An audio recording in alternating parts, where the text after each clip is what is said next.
और बुजुर्गों, आज आपको ये जानना पड़ेगा कि योगी आदित्यनाथ सरकार ने अगर भारत में सबसे कम पढ़े लिखे मुसलमान लिटरेसी रेट उत्तर प्रदेश में है तो मुसलमानों का है। सबसे कम पढ़े लिखे लोग अगर हैं तो यहां पर उत्तर प्रदेश में कोई है तो मुसलमान है। सबसे कम पढ़े लिखे अगर महिलाएं हैं तो मुसलमान है।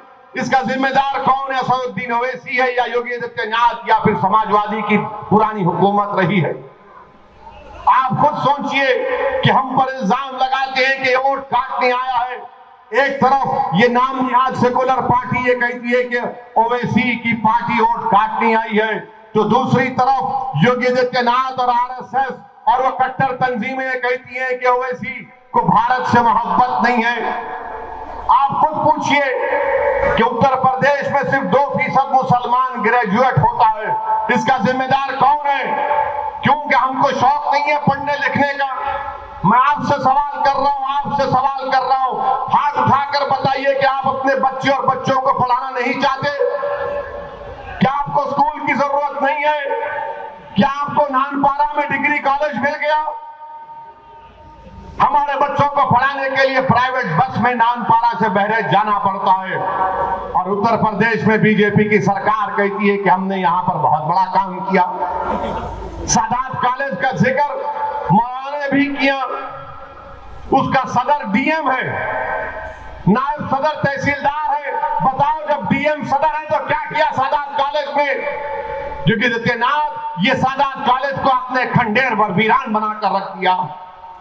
मेरे अजीज दोस्तों और बुजुर्गों, यही सवालात जब मजलिस इत्तेहाद और मुस्लिमीन उठाती है तो सबके पेट में दर्द शुरू हो जाता है, सबके सर में दर्द शुरू हो जाता है। इनको समझ में नहीं आता कि इन सवालों का जवाब कैसे दिया जाए।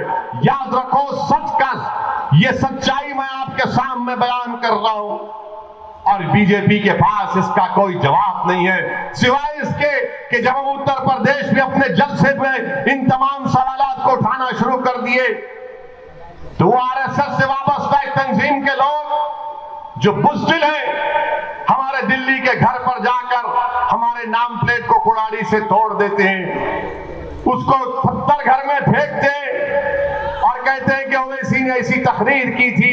तकरीर उत्तर प्रदेश में हमने की थी, तो जब बीजेपी आरएसएस को लगा कि ये सच्चाई बयान कर रहा है, ये जनता के दरमियान में जाकर उनको बेदार कर रहा है, बाशऊर कर रहा है, तो हमारे घर पर हमला करवा दिए। और हमारे घर के बाजू पड़ोसी इलेक्शन कमीशन है। जिस तरह आज 10 कदम पर दिल्ली का पुलिस का हेडक्वार्टर है और पुलिस हजरत पुलिस है, आराम से 20 मिनट के बाद आती है अपने दामादों को भिजाने के बाद हमारे घर पर। हमारे वीडियो निकालते हैं और जान से मारने की हमको धमकी देते हैं कि ओवैसी अपने भाषण में इस तरह की बात करता है। याद रखो, असदुद्दीन ओवैसी के भाषण में किसी मजहब के खिलाफ कोई ना बात हुई ना कभी होगी इंशाअल्लाह ताला।